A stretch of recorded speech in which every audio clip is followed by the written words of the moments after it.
แล้วก็เอามาแขวนไว้ในห้องในของชะตานะครับเรียนเชิญได้เลยนะครับจะปลูกปัจจัยเราก็ร่วมส่งเสริมวัฒนธรรมส่งเสริมประเพณีดอยสุเทพเป็นสีประเพณีเป็นสง่าบุพชาติล้วนงามตางามล้ำค่านครพิงค์อันนี้ก็ฝากประชาสัมพันธ์พ่อแม่ศรัทธาเจอได้เลยนะครับตอนนี้ก็ประมาณ17:05 นาที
นะครับมาถึงแล้วก็ขอนอบน้อมวัดโลกโมลีเป็นวัดเก่า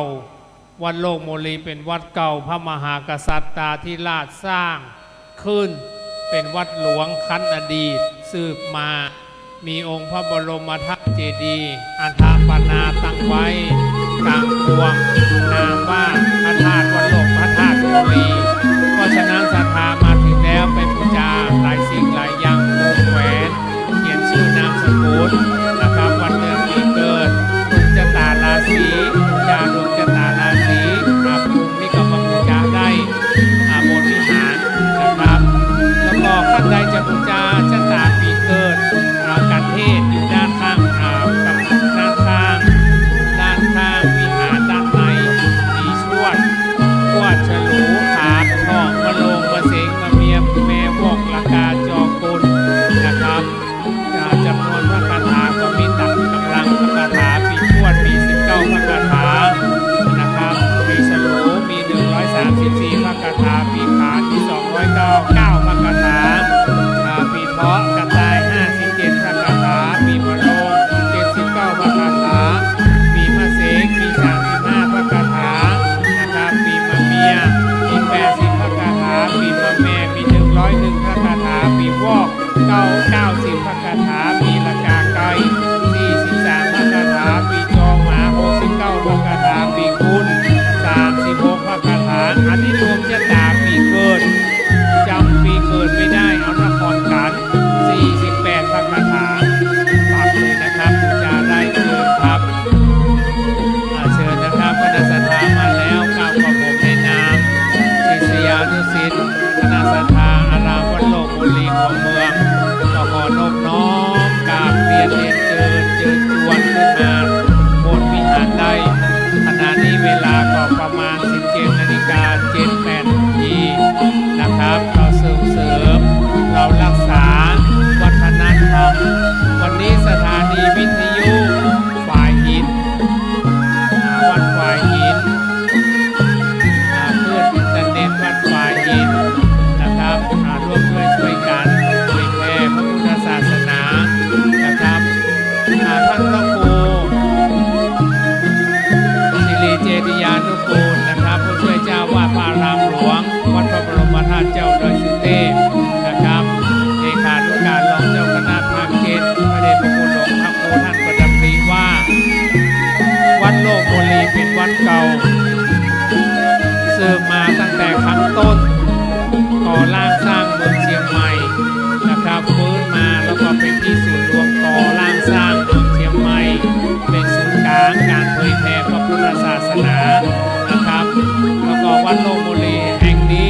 หนึ่งก็คงราวๆ1,201นะครับแล้วก็มาเป็นลำดับ2,334ราชวงศ์กาวิลาก็มาฟื้นเอาวัดโลกบุรีขึ้นมาก็ล่มไม่แห่งยุคหนึ่งพระเดชพระคุณหลวงพ่อท่านเจ้าคุณดอยสุเทพ2544มาฟื้นเอาวันลามแห่งนี้ขึ้นมาอีกคำรบหนึ่งปัจจุบันก็โม่หลายสิบปีนะครับเป็นศูนย์กลางการเผยแผ่พระพุทธศาสนาเป็นศูนย์กลางการเผยแผ่วัฒนธรรมเป็นที่รวมใจของคณะศรัทธาเจ้าจังหวัดเชียงใหม่เพราะเวลาวัดโลกมีลีวัดโลกบุรีมีการมีงานวันสำคัญทางศาสนาก็ดีก็จะมีการบวชเนกขัมมะบารมีสื่อสารวัฒนธรรมนะครับเพราะฉะนั้นขอน้อมเรียนเชิญคณะศรัทธาจากกรุงเทพนะครับเดินทางมาแล้วมีความเลื่อมใสยินดีบวรพระศาสนาท่านก็มีดำริว่าอยากมากินวัฒนธรรมของคนล้านนา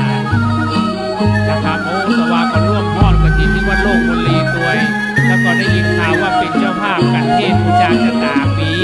บนวัดพระบรมธาตุดอยสุเทพด้วยซี่กันโอ้สาธุสาธุสาธุนะครับคณะศรัทธาจากกรุงเทพวันนี้เรามีการแสดงพระธรรมเทศนาแบบล้านนา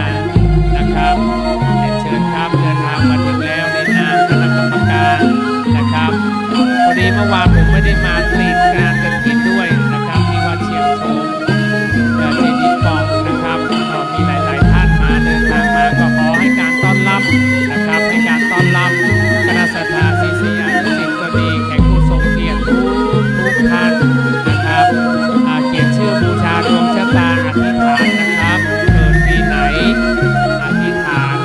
แล้วก็ศรัทธาของวัดโลกบุรีด้วยเจ้าเขาเจ้าศรัทธาคุณแม่คุณลูกคุณแม่เดินทางมาแล้วปีแล้วงามยังไงปีนี้ถูกงามยังเก่าเหมือนเดิมนะครับขอบคุณนะครับงามเหมือนเดิมขนาดปิดเม็ดก็จะงามทะลุเม็ดออกมางามเฮานี่ว่างามหลายอย่างงามใจงามกายงามด้วยความประพฤติปฏิบัติเอาช่วยกันเด้อช่วยกันนะครับวันนี้คนไทยบ้างคนอื่นบ้างผสมปนเปกันไปนะครับเรียนเชิญนะครับนักท่องเที่ยวแขกผู้ทรงเกียรติท่านนะครับเราจะอยู่ไทยภาคกลางไทยภาคเหนือเราเป็นคนไทยที่สำคัญเรามีความเลื่อมใสบวรพระศาสนาเรียนเชิญนะครับท่านเลยนะครับ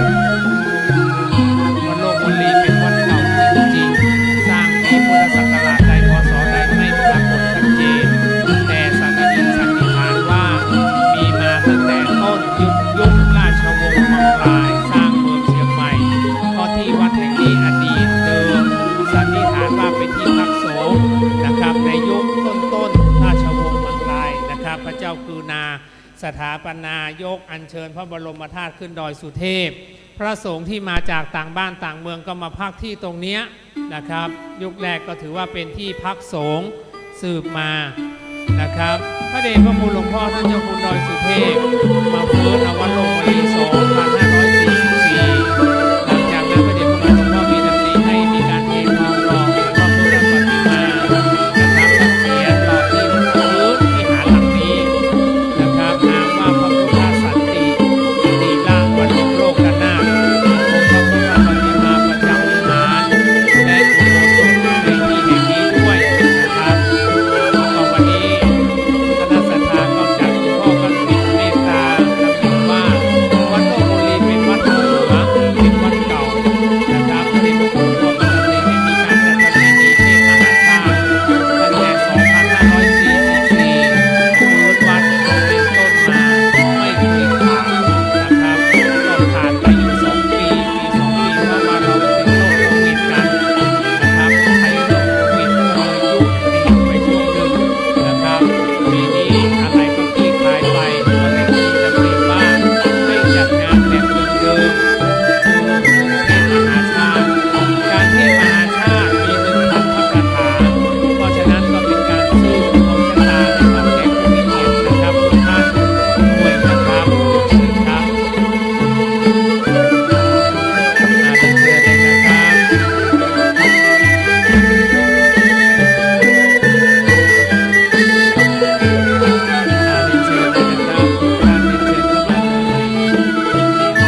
แล้วก็ขึ้นวัดฝ่ายหินเข้าไปเลยนะครับเห็นหมดสถานนั่งอยู่ตรงไหนเห็นหมดนะครับ 104.50 เมกะเฮิรตซ์ตอนนี้ก็ 17:05 นาทีช่วยกันส่งเสริมพระพุทธศาสนาวันนี้ฟังนะครับฟังพระพุทธเจ้าพระพุทธเมืองของพระพุทธเจ้าตัวลึ่งมีเสียงนวลเป็นเอกล้านนาอีกรูปหนึ่งนะครับได้แสดงพระธรรมเทศนาพระสุวิจิตรสังฆการว่าคณาวิทย์ผู้ช่วยเจ้าวาดพระบรมราชาธิเบศราชวรวิหารมาเป็นองค์แสดงพระเทศนามาไล่เขานะครับเพราะฉะนั้นเสียงนวลที่นะครับเชียงใหม่วัดโลกบุรีเป็นสำนักวัฒนธรรมนะครับพระพุทธเจ้าอยู่ในวัดโลกบุรีที่นี้ถือว่าเป็นพระนักคิดหลายๆองค์ตนเรื่องของพระพุทธศาสนานะครับไปแสดงพระธรรมเทศนาหลายที่หลายทางเดินทางไปทั่วประเทศนะครับด้วยกิจกรรมการงานของพระเดชพระคุณหลวงพ่อสนองงานพระเดชพระคุณหลวงพ่ออาจจะพูดว่าทำนี้เป็นปกติเสมอนะครับต่อมาผู้ที่ผู้หานะครับคณะสัตยาจากกรุงเทพมาทำบุญเชียงใหม่คนนำนะครับส่งเสริมวัฒนธรรมส่งเสริมประเพณีดังโบราณว่าไว้วัดจะสวยวัดศรัทธาสวยวัดวาดวัดศรัทธาสวยสุขสวยเศร้าหมองวัดจะเด่นธรรมชาติมาทำมองงามทั้งสองด้วยกันวัดมันด้วยกันนะครับช่วยกันนะครับวันนี้คุณแม่ทัศราอินทรพรนะครับออกเป็นคณะเ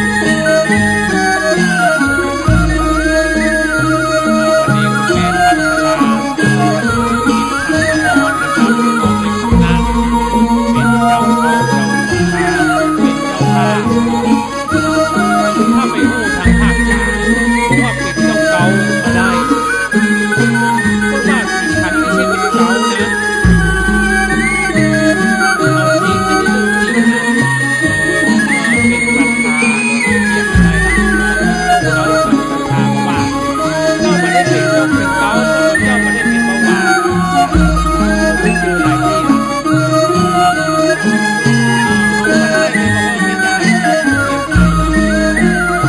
ด้เป็นเก่าเป็นศรัทธาก็ได้เจ้าไม่ได้เป็นเก่าเป็นศรัทธานำมาเรื่องนำมาเล่ามาส่งที่กรุงเทพบ่อยกรุงเทพบ่อยไปงานกรุงเทพบ่อยเป็นศรัทธากรุงเทพของเราเป็นเรื่องของเรานะครับแล้วใครจะเชื่อเนาะใครจะเชื่อว่าโควิดมาใน2-3 ปีนักกินยังตกงานใครจะเชื่อนักกินยังตกงานยังคงนักสมัยก่อนกับเป็นนักกินแล้วมันยังคงตกงานหมดเวลาออกบินทบาทบินไปบินมาบินทบาทเจ้าวันนี้ก็มาบินกบตอยู่กระตุ้นอยู่กระตุ้นเริ่มนะครับจริงๆเทศมหาชาติมีมาตั้งแต่2544ไม่ได้ประกวดว่าครูวันเป็นเทศมหาชาติเป็นโยมไรรุ่นของปี2 ปีมาจากการรอบเป็นโควิดมาผมมันยังโควิดที่มาที่มีทุกอย่างนะครับวัดหลวงยอดฟังไว้นะ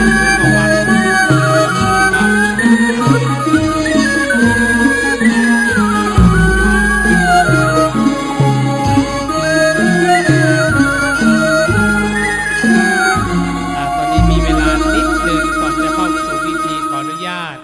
เล่าวัดโลกมลีนะครับกับแขกผู้ทรงเกียรตินะครับประธานในพิธีท่านเดินทางมาร่วมเป็นเจ้าภาพวัดโลกมลีเป็นวัดเก่าจริงๆนะครับเป็นที่สร้างที่ประดิษฐานองค์พระบรมธาตุอยู่ด้านหลังนะครับสูงกว่าสูงเป็นวัดที่พระมหากษัตริย์ตรัสสร้างไว้2,070โดยประมาณพระพุทธเจ้ามหาฐาปนาสร้างองค์พระบรมธาตุ2,070 ยกที่ขององค์พระบรมแดงเจ็ดวันลืมเป็นยังไงประตูทางเลือกอย่างที่วัดโลกมลีต้องลงเชียงใหม่นะครับวันนี้เป็นที่ขึ้นประทับของสมเด็จ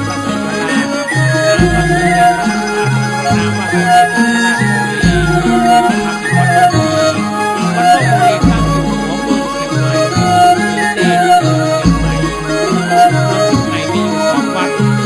เดชเมืองเชียงใหม่มี2 วัดมีวัดโลกโมลีหนึ่งวั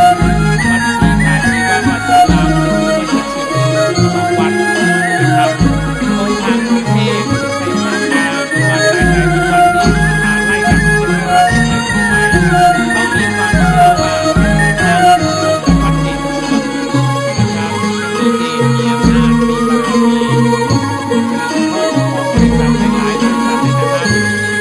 รับนิยมความเชื่อว่าจะไปกราบพระบรมธาตุและไปขอพรพระนางทีและพระพามหาเทวีโปรดท่านทำไมต้องไปขอพรพระองค์ท่านเป็นอาจา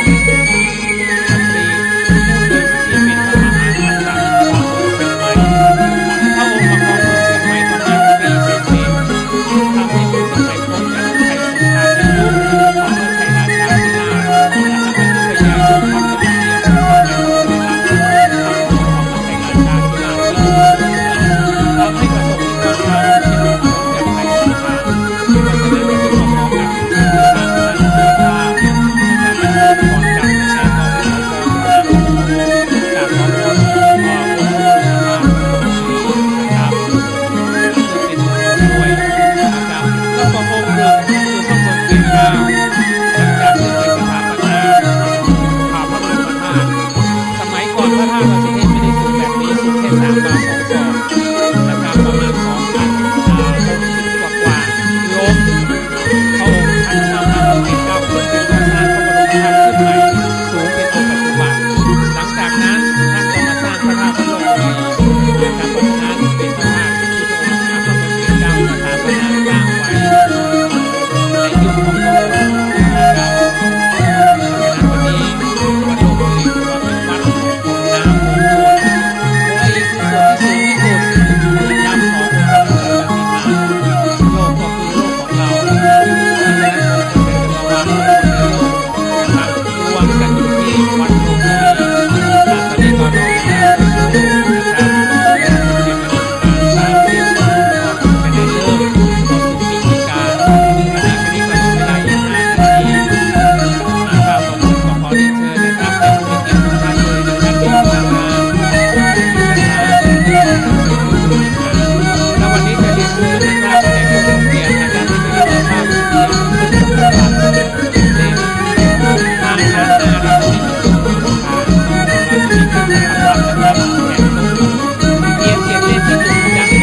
ยรตินะครับที่ได้รับภาพเสียงทางร้านนาเราจะมีจุดทางเราจะมีเครื่องประดับนะครับแขกผู้เกียรติเล่นที่จุดด้านบนคือการบูชาเทวดาที่เขาเป็นประมูลเป็นพญานาคอาชีพการเงินครับช่วยยืนกันทอนทอนสองเราไม่มีสามีมีความสุขเราเป็น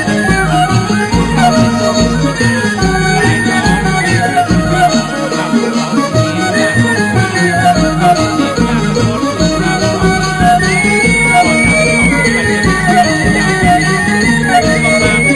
สาวดาวก็มาอุปมาว่าเป็นสิ่งที่พระเจ้าจะทำผู้ที่จะไปเข้าพระพุทธเจ้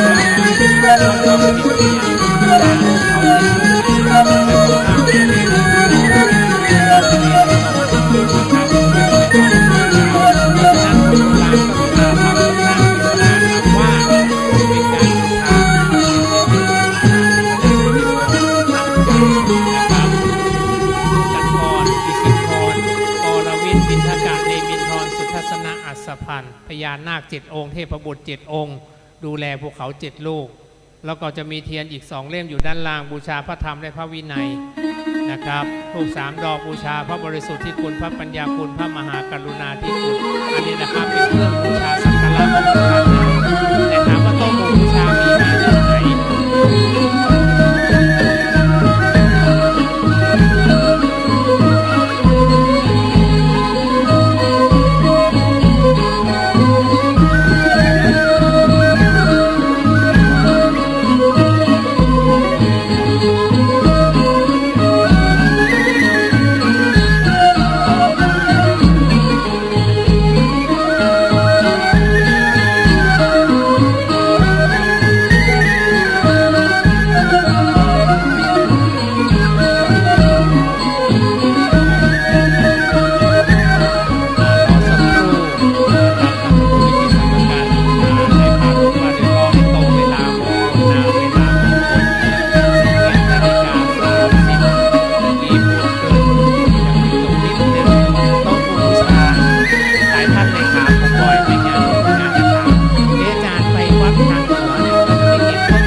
เดียวแล้วมีกระถางทูบหนึ่งมีเชิงเทียนคู่หนึ่งมีเจกันหนึ่งคู่แค่นั้นนะครับเพราะฉะนั้นเวลาเปลี่ยนแปลงแต่ละสถานที่ก็ไม่เหมือนกันอันนี้วันนี้นำมาเล่าสู่กันฟังเกี่ยวกับเรื่องเครื่องสัตภัณฑ์นะครับอันนี้ของคนล้านนาเลยแล้วก็คนล้านนาจะมีอีกเรื่องหนึ่งที่ในประเทศวัดในภาคกลางไม่มีภาคอีสานไม่มีภาคใต้ไม่มีคือขันแก้วทั้ง3อยู่หน้าขันที่มีอยู่3มุมนะครับ